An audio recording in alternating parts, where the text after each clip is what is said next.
Hello बच्चों, तो आज हम सीखने वाले हैं बहुत ही important topic 12th commerce CBSE के बच्चों के लिए, जो कि है part of cash flow statement. Cash flow statement में आपको पता है तीन एक्टिविटीज होती हैं, one is operating, one is financing and one is investing activities. तो आज जो टॉपिक हम पढ़ने वाले हैं वो है इन्वेस्टिंग एक्टिविटीज में से बच्चों। तो इन्वेस्टिंग एक्टिविटीज में हम आज सीखने वाले हैं एसेट अकाउंट बनाना। जब एसेट अकाउंट मेंटेन किस तरीके से होता है, एक होता है एसेट को कॉस्ट पे रिकॉर्ड करते हैं और एक होता है एसेट को डब्ल्यूडीवी पे मेंटेन करते हैं। यानी methods to record asset in balance sheet क्या होता है, या तो कॉस्ट होता है या तो डब्ल्यूडीवी होता है। तो हम यहां पे दोनों ही तरीके से जब आप एसेट मेंटेन करते हो क्वेश्चंस में, क्वेश्चन को देख के, तो एसेट अकाउंट कैसे बनाना है और उसको कैश फ्लो में कैसे यूज करना है वो यहां पे हम सीखने वाले हैं। और ये बहुत ही इंपॉर्टेंट टॉपिक है। तो बच्चों, how what are the methods to maintain asset, कभी भी याद रखना है एसेट को मेंटेन करने के, आपको याद रखना है एसेट को मेंटेन करने के दो मेथड्स होते हैं बैलेंस शीट में। One is asset is maintained at cost and one is asset is maintained eight WDV. ध्यान रखिए, asset is maintained at cost, asset is maintained eight W. जब भी कैश फ्लो का आप सम देखोगे तो या तो एसेट कॉस्ट पे मेंटेन होगा या तो डब्ल्यूडीवी पे मेंटेन होगा। अब आपको ये कैसे पता चलेगा कि एसेट कॉस्ट पे मेंटेन है या डब्ल्यूडीवी पे? तो याद रखिए, अगर क्वेश्चन में आपको एक्यूमुलेटेड डेप्रिसिएशन अकाउंट दिया है, कौन सा? एक्यूमुलेटेड डेप्रिसिएशन अकाउंट अगर गिवन है तो समझ जाने का कि एसेट किस पे मेंटेन्ड है, कॉस्ट पे मेंटेन्ड है। और अगर आपको एक्यूमुलेटेड डेप्रिसिएशन अकाउंट नहीं गिवन है तो आप कौन से मेथड पे मेंटेन कर रहे हो एसेट को? डब्ल्यूडीवी पे। मतलब यहां पे एक्यूमुलेटेड डेप्रिसिएशन अकाउंट दिया होगा और यहां पे एक्यूमुलेटेड डेप्रिसिएशन अकाउंट नहीं दिया होगा, तो आपको पता चल जाएगा कि एसेट डब्ल्यूडीवी पे है। और अगर आपको एक्यूमुलेटेड डेप्रिसिएशन अकाउंट दिया है मतलब आप समझ जाओगे कि एसेट कॉस्ट पे मेंटेन है। तो अगर एसेट कॉस्ट पे मेंटेन है या डब्ल्यूडीवी पे मेंटेन है तो हम उनका अकाउंट कैसे बनाएंगे और उसको कैश फ्लो में कैसे यूज करेंगे वो बहुत इंपॉर्टेंट है, ठीक है। और हम ये देख रहे हैं in respect to investing activities, क्योंकि इन्वेस्टिंग एक्टिविटीज में ही हमको एसेट अकाउंट की जरूरत पड़ती है। बिकॉज हम कहीं एसेट में इन्वेस्ट करते तो वो इन्वेस्टिंग एक्टिविटी में आता है, या एसेट बेचते हैं तो इन्वेस्टिंग एक्टिविटीज में आता है, ठीक है। तो अब क्या करते हैं, हम यहां पे आगे बढ़ते हैं। तो अब हम देख लेते हैं पहले, अगर एसेट डब्ल्यूडीवी पे मेंटेन होगा तो हम एसेट का अकाउंट कैसे बनाएंगे, देखिएगा। When asset is maintained eight WDV, तो देख लेते हैं, यहां पे लिख देता हूं मैं, when asset is maintained eight क्या? डब्ल्यूडीवी। डब्ल्यूडीवी पे मेंटेन है, इसका मतलब क्या हुआ? आपको डेप्रिसिएशन, एक्यूमुलेटेड डेप्रिसिएशन अकाउंट नहीं दिया रहेगा, ठीक है। तो क्या करता हूं मैं, एक एसेट अकाउंट बनाता हूं। आपको पता है अकाउंट कैसे बनाते हैं, एकदम सिंपल है। लेजर अकाउंट कैसे बनाते, तो एक लेजर में बना लेता हूं और आपको समझा देता हूं कि अगर asset is maintain at WDV तो आप कैसे इसको सॉल्व करोगे। सो ये बच्चों है क्या, ये एसेट अकाउंट है, ये एकदम सिंपल है। कोई भी एसेट का नाम आप ले सकते हो, मशीनरी, प्लांट, लैंड, कुछ भी, ठीक है। ये पर्टिकुलर्स है, ये तो अपने को बचपन से मालूम है, पर्टिकुलर्स, ये अमाउंट, पर्टिकुलर्स, अमाउंट, ठीक है। मैं थोड़ा स्लो समझा रहा हूं, अगर आपको ऐसा लगता है कि थोड़ा स्लो समझा रहा हूं तो आप थोड़ा 1.5 की स्पीड पे देखिए तो और आपको अच्छे से और समझेगा। तो ये एसेट अकाउंट मेंटेन कर रहे हैं। जब एसेट किस पे मेंटेन है बैलेंस शीट में? डब्ल्यूडीवी पे। डब्ल्यूडीवी पे मेंटेन है, इसका मतलब क्या? एसेट, क्वेश्चन में आपको क्या दिया है? क्वेश्चन में आपको एक्यूमुलेटेड डेप्रिसिएशन नहीं दिया है, मतलब डब्ल्यूडीवी है। और एक्यूमुलेटेड डेप्रिसिएशन दिया होगा मतलब कॉस्ट पे मेंटेन है। तो डब्ल्यूडीवी मतलब एक्यूमुलेटेड डेप्रिसिएशन अकाउंट नहीं दिया होगा। अब आपको एक चीज याद रखना है, जब भी एसेट अकाउंट बनाओगे आप, जब एसेट डब्ल्यूडीवी पे मेंटेन है तो एसेट अकाउंट बनाना एकदम सिंपल है। Asset always have debit balance, तो आपको क्या करना है, ओपनिंग बैलेंस को डेबिट साइड लिखना है। तो यहां पे आप लिखोगे टू बैलेंस ब्रॉट डाउन, और ये कौन सा बैलेंस है बच्चों? This is opening balance of asset. क्या है? Opening balance of asset. यहां पे आप ओपनिंग बैलेंस लिखोगे। अगर आप ओपनिंग बैलेंस यहां लिखोगे तो क्लोजिंग बैलेंस क्या लिखोगे? क्रेडिट साइड में लिखोगे। तो यहां पे लिखेंगे हम by balance by balance carried down, और इसको कौन सा बैलेंस बोलेंगे बच्चों? It will be called as closing balance. क्या बोलेंगे इसको? क्लोजिंग बैलेंस बोलेंगे। ठीक है, तो ये ओपनिंग बैलेंस यहां आपका आ जाएगा और क्लोजिंग बैलेंस आपका यहां आ जाएगा। अब एक बात ध्यान रखना, जब भी एसेट बनाओगे तो एसेट बढ़ेगा यहां पे लिखना पड़ेगा आपको, और एसेट कम होगा तो इस साइड लिखना पड़ेगा। याद रखना, एसेट बढ़ेगा तो इधर लिखना पड़ेगा, एसेट कम होगा तो यहां लिखना पड़ेगा। अब एसेट बढ़ने के चांसेस क्या होते हैं? एसेट बढ़ने का चांस एक ही है, जब आप एसेट खरीदोगे। एसेट खरीदोगे तो आपके पास से पैसा जाएगा और आपके पास एसेट बढ़ेगा। तो अगर आप एसेट खरीदोगे तो बढ़ेगा, तो एसेट खरीदोगे तो पैसा जाएगा, इसलिए आपको लिखना पड़ेगा पैसा गया, एसेट क्या लिखोगे? To cash bank. तो मैं यहां लिखता हूं ये परचेज होगा, एसेट क्या होगा? परचेज।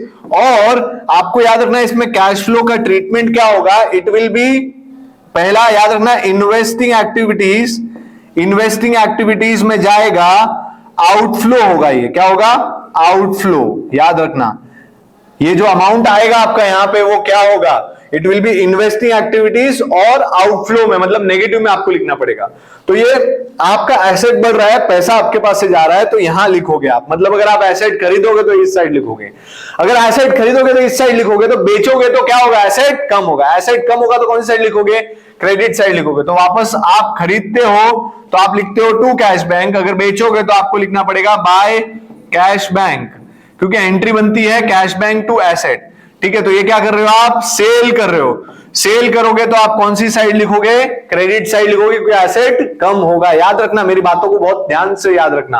ठीक है, अब आपने एसेट खरीदा तो इधर लिखा, एसेट बेचा तो इधर लिखा। याद रहेगा आपको, एसेट खरीदा तो टू कैश बैंक लिखेंगे और एसेट बेचा तो बाय कैश बैंक। क्योंकि हम यहां क्यों लिख रहे हैं एसेट खरीदने? क्योंकि एसेट बढ़ रहा है। और यहां क्यों लिख रहे हैं? क्योंकि एसेट कम हो रहा है बेचने पे। उसके बाद जैसे ही बेचा, या तो आपको प्रॉफिट होगा या तो लॉस होगा। तो अगर आप प्रॉफिट होगा तो आपको यहां पे रिकॉर्ड करना है to profit and loss account करके, ब्रैकेट में आप लिखोगे प्रॉफिट। और अगर आपको लॉस हुआ तो आपको क्रेडिट साइड लिखना है bye profit and loss, bracket में लॉस। तो इतने अकाउंटिंग ट्रीटमेंट आपको याद रखने पड़ेंगे कि भाई ओपनिंग बैलेंस इधर, क्लोजिंग बैलेंस यहां पे। बाद में आप खरीदोगे तो आपका एसेट बढ़ेगा तो इधर टू कैश बैंक, बेचोगे तो एसेट कम होगा क्रेडिट साइड में बाय कैश बैंक। बेचोगे तो या तो प्रॉफिट होगा या तो लॉस होगा। तो प्रॉफिट होगा तो आप कहां लिखोगे? प्रॉफिट होगा तो डेबिट में लिखोगे टू प्रॉफिट एंड लॉस, और लॉस होगा तो क्रेडिट में लिखोगे by profit and loss account, क्योंकि entry debit, profit and loss debit होता है टू एसेट अकाउंट। अब इसके बाद एक और आपके पास ऑप्शन है जिसमें आपका एसेट कम होता है, एक और तरीका, विच इज डेप्रिसिएशन। तो डेप्रिसिएशन कहां लिखोगे? एसेट कम होगा तो, एसेट कम होगा तो इस साइड लिखोगे। तो क्या लिखना पड़ेगा आपको? Bye depreciation account. ये आपका एसेट कम और होगा। तो आपको ये चीजें याद रखनी है। ये वाला देखो, पीएनएल कहां जा रहा है आपका? ये जो पीएनएल है वो सब कहां जाएगा? कहीं ना कहीं फाइनेंसिंग इन्वेस्टिंग एक्टिविटीज में कहीं ना कहीं आपको रिकॉर्ड करना पड़ेगा। जैसे कि मैंने बोला, आपने परचेज किया तो पैसा गया तो इन्वेस्टिंग में आउटफ्लो हुआ। उसके बाद बेचोगे तो ये वाला जो पार्ट है वो आपको लिखना पड़ेगा, इन्वेस्टिंग में ही आएगा, इन्वेस्टिंग एक्टिविटीज, लेकिन इट विल बी इनफ्लो। क्यों इनफ्लो? क्योंकि पैसा आएगा जब एसेट बेचोगे तो। उसके बाद ये जो प्रॉफिट हुआ है आपको, ये नॉन ऑपरेटिंग प्रॉफिट है, क्योंकि ये इन्वेस्टिंग प्रॉफिट है, इसीलिए ये ऑपरेटिंग में जाके, ऑपरेटिंग एक्टिविटीज में जाके माइनस होगा। ऑपरेटिंग एक्टिविटीज में जाके क्या होगा? इसको क्या करना पड़ेगा? माइनस करना पड़ेगा। ऑपरेटिंग एक्टिविटीज में जाके माइनस। फिर ये लॉस है तो ये नॉन ऑपरेटिंग एक्सपेंस है। नॉन ऑपरेटिंग एक्सपेंस क्या होगा? ऑपरेटिंग में जाके क्या हो जाएगा? ऐड हो जाएगा। ऑपरेटिंग में जाके ऐड हो जाएगा। कौन सा? ये पीएनएल का लॉस। उसके बाद बचा है डेप्रिसिएशन। तो depreciation is a non cash expense, आपको पता होना चाहिए। तो ये भी क्या होगा बच्चों? ऑपरेटिंग में ये भी जाके नॉन कैश एक्सपेंस की जगह पे ऐड हो जाएगा। आई होप आपको एकदम इजीली समझ गया। अब जब आप ये अकाउंट बनाओगे तो इनमें से कुछ ना कुछ मिसिंग होगा। जो भी मिसिंग होगा वो आपको फाइंड आउट करना है और वो एप्रोप्रिएट जगह पे कैश फ्लो में, इन्वेस्टिंग एक्टिविटीज में डालना है। ठीक है, तो ये वाला जो मेथड था वो क्या था? When asset is maintained eight WDV। जब एसेट मेंटेन होगा WDV पे तो आपको इस तरीके से सॉल्व करना है, ठीक है। अब हम दूसरा जो मेथड देखेंगे, when asset is maintained at cost, तो उसमें क्या फर्क होगा, यही पूरा अकाउंट सेम टू सेम होगा, बस खाली उसमें एक एक्स्ट्रा अकाउंट आ जाएगा जिसको हम क्या बोलेंगे, it will be called as accumulated depreciation account. तो वो अकाउंट हम इसके नेक्स्ट वाले वीडियो में देखेंगे, क्योंकि हम वीडियो छोटा छोटा रख रहे हैं तो आपको इजीली कॉन्सेप्ट समझ में आ जाए। लेकिन अगला जो वीडियो आप देखोगे, when asset is maintained at cost, तो उसमें एक ही चीज याद रखना, ये अकाउंट आएगा तो फिर आपको वो वाला भी आएगा, क्योंकि it is almost same as it is, ये जैसा है वैसे ही रहेगा, खाली एक थोड़ी सी चेंजेस आएगी, वो हम नेक्स्ट वीडियो में देखेंगे। आई होप आपको चीजें समझ रही हैं, और अगर आपको कोई भी टॉपिक, कोई भी अकाउंट्स में से कोई भी टॉपिक नहीं समझ में आया तो मुझे कमेंट में बताइए, तो मैं उस पर वीडियो बनाऊंगा और आपके लिए अपलोड करूंगा। Thank you. तो जैसे कि मैंने आपको लास्ट लेक्चर में बताया था कि एसेट को मेंटेन करने के बैलेंस शीट में दो मेथड्स होते हैं, one is cost and one is WDV. तो आपको पता कैसे चलता है, आप कॉस्ट पे रिकॉर्ड किया है कि डब्ल्यूडीवी पे रिकॉर्ड किया है, तो आपको पता इस तरीके से चलता है कि कॉस्ट पे होगा तो क्वेश्चन में एक्यूमुलेटेड डेप्रिसिएशन भी दिया होगा, और अगर डब्ल्यूडीवी पे होगा तो एक्यूमुलेटेड डेप्रिसिएशन नहीं दिया होगा। तो हमने इसके पहले वीडियो में देख लिया कि अगर डब्ल्यूडीवी पे मेंटेन है तो अकाउंट कैसे बनाते हैं। अब हम देखेंगे इस वीडियो में कि अगर हम कॉस्ट पे मेंटेन करते हैं तो कैसे अकाउंट बनाया जाएगा और उसका अकाउंटिंग ट्रीटमेंट इन्वेस्टिंग एक्टिविटीज में कैसे होगा। तो देखिए, कोई ज्यादा फर्क नहीं है आपको, अगर आप कॉस्ट पे मेंटेन करते हो, when asset is maintained at cost, याद रखिए when asset is maintained at cost, तो आपको एसेट अकाउंट वैसा का वैसे ही बनाना पड़ेगा जैसा आप उसमें बना रहे थे। किसमें, जब डब्ल्यूडीवी पे मेंटेन कर रहे थे वैसा ही आपको अकाउंट बनाना है। जैसे कि to balance brought down, opening balance यहाँ पे, क्लोजिंग बैलेंस यहाँ पे सेम है, कोई प्रॉब्लम नहीं है। एसेट बढ़ेगा तो इधर लिखना है, एसेट कम होगा तो इधर लिखना है। एसेट बढ़ने का तरीका, खरीदेंगे तो बढ़ेगा तो टू कैश बैंक, और ये जाएगा, आप परचेस करोगे तो इन्वेस्टिंग में आउटफ्लो होगा, मतलब माइनस होगा। फिर आप इन्वेस्टमेंट में लिख दिया, उसके बाद आपका सेल ऑफ एसेट है तो सेल ऑफ एसेट से एसेट कम होगा, क्रेडिट साइड जाएगा, बाय कैश बैंक लिखोगे आप, सेल लिखोगे, इन्वेस्टिंग में आउटफ्लो, इनफ्लो होगा मतलब प्लस होगा। उसके बाद जैसे आप बेचोगे या तो आपको प्रॉफिट होगा या तो लॉस होगा, तो प्रॉफिट होगा या लॉस होगा वो यहां पे आपको लिखना है, और प्रॉफिट होगा तो ऑपरेटिंग एक्टिविटी में जाके माइनस होगा क्योंकि वो नॉन ऑपरेटिंग इनकम है। और उसके बाद लॉस होगा तो आपको क्रेडिट साइड में बाय प्रॉफिट एंड लॉस लिखना होगा, और ऑपरेटिंग में नॉन ऑपरेटिंग एक्सपेंस है इसलिए ऐड होगा, ठीक है। तो इस तरीके से आपको चीजें याद रखनी है, ठीक है। तो वही सेम चीजें हैं, तो कुछ इसमें अलग नहीं है बच्चों, सेम टू सेम जो हम लोग ने किया वही है। सिर्फ अब आपको क्या याद रखना है कि अगर हम डब्ल्यूडीवी के अलावा कॉस्ट पे जब मेंटेन करते हैं, क्या मेंटेन करते हैं कॉस्ट पे, एसेट को कॉस्ट पे मेंटेन करते, तो आपको इसके अलावा एक और अकाउंट बनना पड़ेगा। इतना जो है ये सेम रहेगा, जो पहले मेथड में था वही यहां पे सेम रहेगा। अब इसके नीचे हम जब जाएंगे तो इसके नीचे हमको एक और अकाउंट बनाना पड़ेगा जिसका नाम होगा एक्यूमुलेटेड डेप्रिसिएशन अकाउंट। कौन सा बच्चों, एक्यूमुलेटेड डेप्रिसिएशन अकाउंट। और वो बहुत ही छोटा सा अकाउंट बनेगा, उसमें कोई घबराने वाली बात नहीं है। बहुत सारे बच्चे ये समझ में नहीं आता है इसके लिए छोड़ देते हैं। तो यहां पे आपको बनाना पड़ेगा एक्यूमुलेटेड डेप्रिसिएशन अकाउंट, एक और अकाउंट बनाना पड़ेगा एक्यूमुलेटेड डेप्रिसिएशन अकाउंट, जिसमें आप वापस वही पर्टिकुलर्स रुपीस बचपन से जैसे लिखते हो वैसे लिखोगे। Now accumulated depreciation is a account जहां पे आप हर साल का डेप्रिसिएशन जोड़ जोड़ के रखते रहते हो, और जब आपको नेट वैल्यू निकालनी होती है एसेट की, तो कॉस्ट ऑफ एसेट में से आप वो एक्यूमुलेटेड डेप्रिसिएशन में जितना दिख रहा है वो माइनस कर देते हो, तो आपको अभी एसेट की वैल्यू मालूम पड़ती है। तो एक्यूमुलेटेड डेप्रिसिएशन हमेशा या तो एसेट में से माइनस करके दिखाएंगे वो लोग, या तो लायबिलिटी में दिखाएंगे। तो it is basically a liability. तो लायबिलिटी का अकाउंट स्टार्ट होता है क्रेडिट साइड से, तो आपको ओपनिंग बैलेंस यहां क्रेडिट साइड में लिखना पड़ेगा, बाय बैलेंस ब्रॉट डाउन, ये ओपनिंग बैलेंस होगा किसका, एक्यूमुलेटेड डेप्रिसिएशन का अकाउंट का। यहां पे आपको ओपनिंग बैलेंस लिखना पड़ेगा।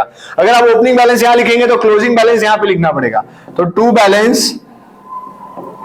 बैलेंस कैरिड डाउन, ये होगा क्लोजिंग बैलेंस, ठीक है बच्चों, ये होगा क्लोजिंग बैलेंस। तो यहां ओपनिंग और क्लोजिंग हमने लिख दिया। अब इसमें करना क्या है, करना कुछ भी नहीं था। देखो अभी मैं वही अकाउंट ऊपर से नीचे ला रहा हूं, तो क्या करना है आपको, यहां पे आप पहले इसके पहले वाले मेथड में क्या लिख रहे थे, खाली आप इसके पहले वाले मेथड में क्या लिखते थे, यहां पे बाय डेप्रिसिएशन, क्या लिखते थे, बाय डेप्रीसिएशन। एसेट कम होता तो डेप्रीसिएशन लिखते थे, लेकिन अब आपको डेप्रीसिएशन की जगह पे क्या लिखना है, क्योंकि आप एक्यूमुलेटेड डेप्रीसिएशन अकाउंट बना रहे हो, इसलिए आपको लिखना पड़ेगा एक्यूमुलेटेड डेप्रीसिएशन। मतलब क्या हुआ, इसके पहले आप डेप्रीसिएशन लिखते थे जब आप एसेट को डब्ल्यूडी पे मेंटेन करते थे, लेकिन एसेट को कॉस्ट पे मेंटेन करोगे तो यहां पे डेप्रीसिएशन की जगह पे क्या आ जाएगा, एक्यूमुलेटेड डेप्रीसिएशन। और वो एक्यूमुलेटेड डेप्रीसिएशन का दूसरा इफेक्ट आप एक्यूमुलेटेड डेप्रीसिएशन अकाउंट में डाल दोगे।